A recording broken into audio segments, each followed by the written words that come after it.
right. 14. Hello, everyone. Welcome to the info session on the Oregon Department of Transportation's Community Charging Rebates Program. I can wait a few more minutes to see if anyone else is straggling in. I will start introducing myself soon. Yeah, I see we have a few more people trickling in now. Thank you all for attending. This is the first information session for the rebate program. Let's see. I believe we had about 25 RSVPs. We're about 17, 18 right now.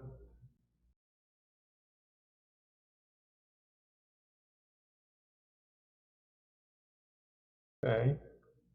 All right, I'll start introducing myself and the team here, and then I'll get into the presentation. We're at about 19 people now, 20. Welcome, everyone. Thanks for joining.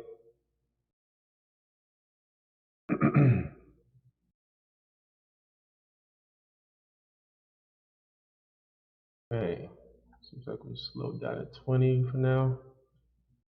Right. So, start off introducing myself. My name is J.R. Anderson. I'm a program manager at Fourth on the Access to Cars team. I am responsible for mostly the outreach, consumer outreach that I do around Oregon, parts of Washington, and California. And I'm happy to be here presenting about the ODOT rebate today. This is our first session, and today I'm joined by my colleagues Alexandra Everett and Brittany Breen, and I'll have them introduce themselves. Hello, everyone. My name is Alexandra Everett, and I'm a program manager on the Access to Charging team at Fourth. For this community charging rebates program, I'm supporting with outreach and technical assistance. And today I'll be answering questions in the chat. So as JR is going through the presentation, feel free to write your questions and I'll try to get to all of them.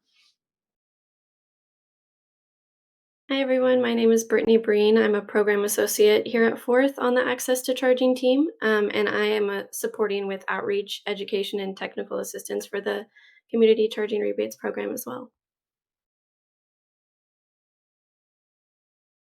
Great, thank you both. Okay, we'll start with the presentation now. Okay, so here's a quick overview of everything we'll be covering today. Everything will be at a high level and not too technical unless someone asks a specific technical question. But we can save that for the end of the presentation. You're welcome to add anything in the chat, and Alexandra and Brittany can respond as necessary. One thing to note is that the guidelines are being finalized, and everything I share today is subject to some changes.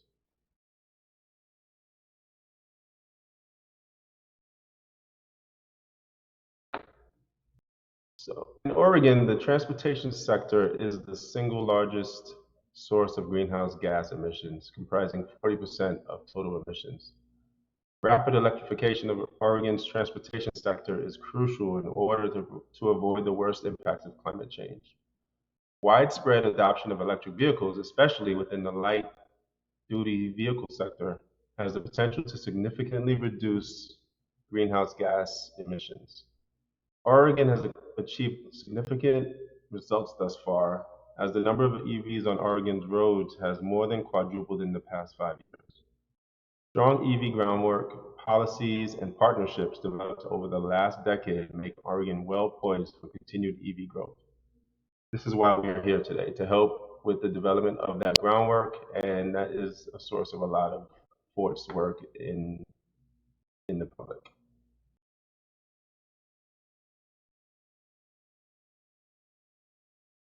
The Oregon Department of Transportation conducted a transportation electrification infrastructure needs analysis called TINA, which found that there are significant EV charging infrastructure gaps throughout Oregon.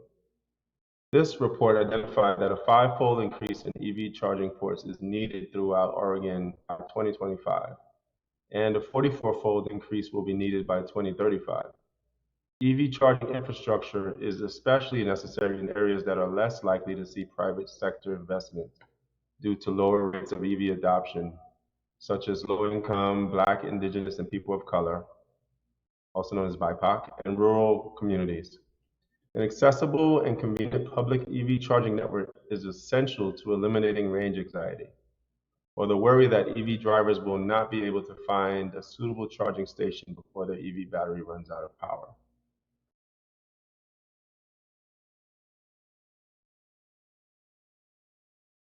Community Charging Rebates program is part of the Plugging in Oregon initiative, and it aims to increase access to level 2 charging stations in Oregon in an effort to encourage widespread EV adoption.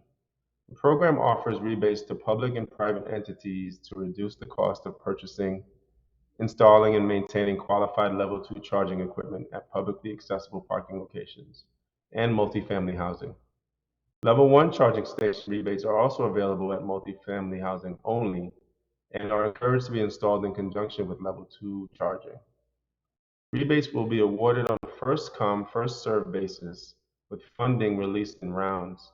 The first round will launch this June. ODOT anticipates awarding the majority of funds to projects in priority communities. Priority communities are defined as rural and disadvantaged communities.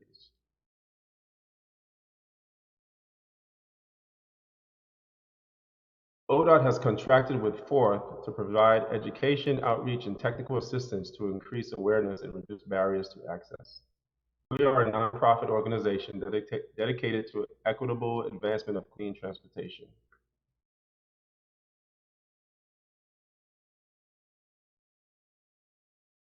Diving deeper into priority communities, ODOT is using the Oregon Office of Rural Health and to define rural and frontier communities.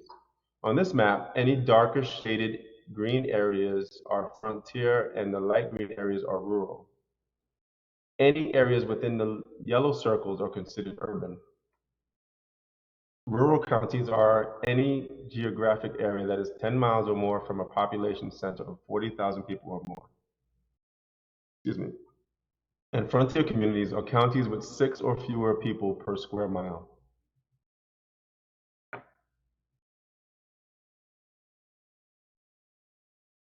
This map shows Oregon's statewide equity layer, where darker blue colors represent higher levels of disparity.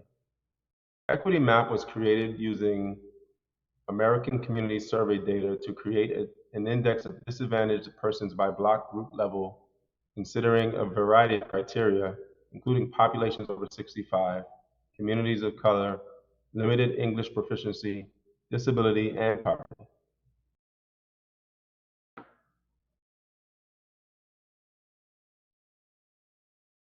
Now getting into funding amounts. Publicly accessible parking, including right-of-way parking, level 2 chargers, are eligible for a rebate of $4,250 per port, or up to 75% of eligible project costs, whichever is less.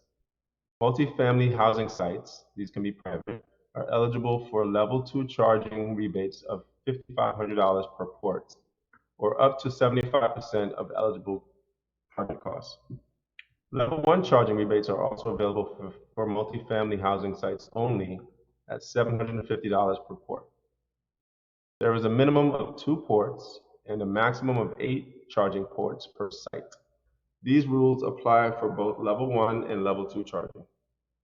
ODOT encourages applicants to combine rebates with federal, state, local agency, or utility incentives to further offset the cost of charging equipment purchase and installation.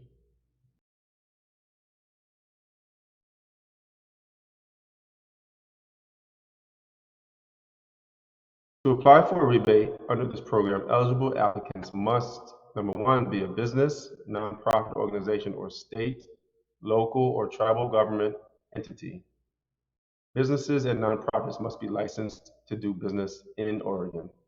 Number two, must be a site owner of an eligible location or their authorized agent with a site agreement in place. Some examples of ineligible applicants and projects include federal government entities, individuals applying as individuals, residents of multifamily housing, project sites that serve exclusively fleet vehicles, leased stations, any project site receiving funding from the National EV Infrastructure Formula Program, NEVI, if you've heard of it, charging equipment with an installation date prior to program launch.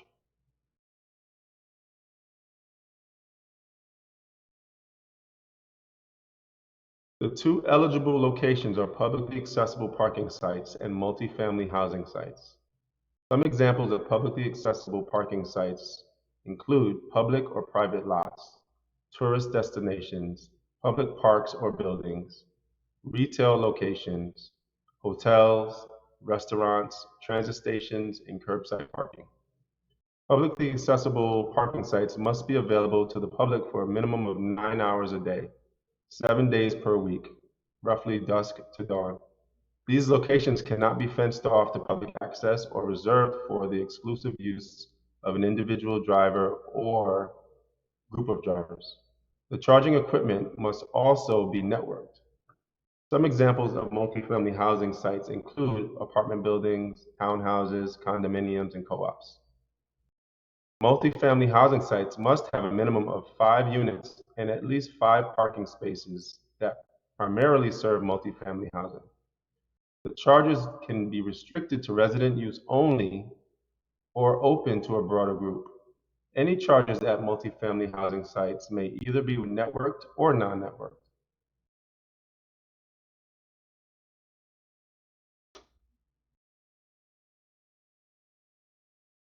The costs that are eligible for rebate funding include EV charging equipment and installation costs, including labor and materials, planning and engineering design costs, electric service upgrades, project signage, site lighting, network agreement with a network provider up to 3 years if paid in advance, maintenance contract up to 5 years if also paid in advance.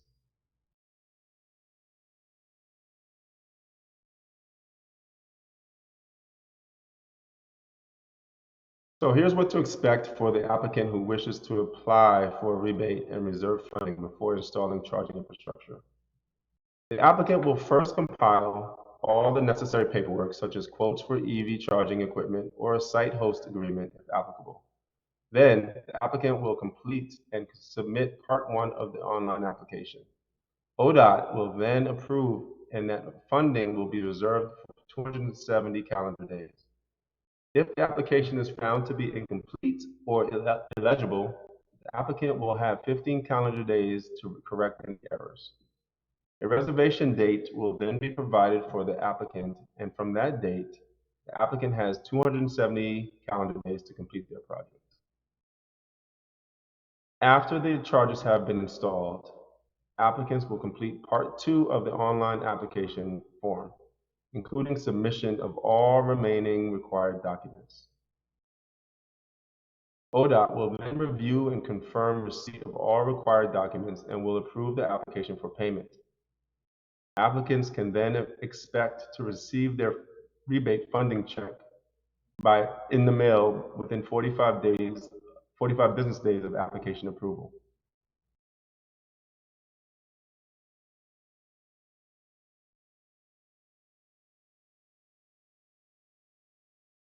So here's what the application process will look like if the applicant wishes to complete their charging project and then apply for rebate funding afterwards. So within 90 days of installation, the applicant will compile the necessary paperwork, then complete and submit parts 1 and 2 of the online application for ODOT to review. Again, if any parts of the application are found to be incomplete or illegible, ODOT will notify the applicant and they will have 15 calendar days to fix the mistake. Once ODOT has approved all required documents, the applicant can expect to receive the rebate funding within 45 business days.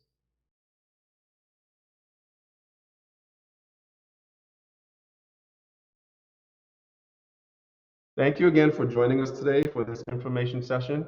You can contact us at the following email addresses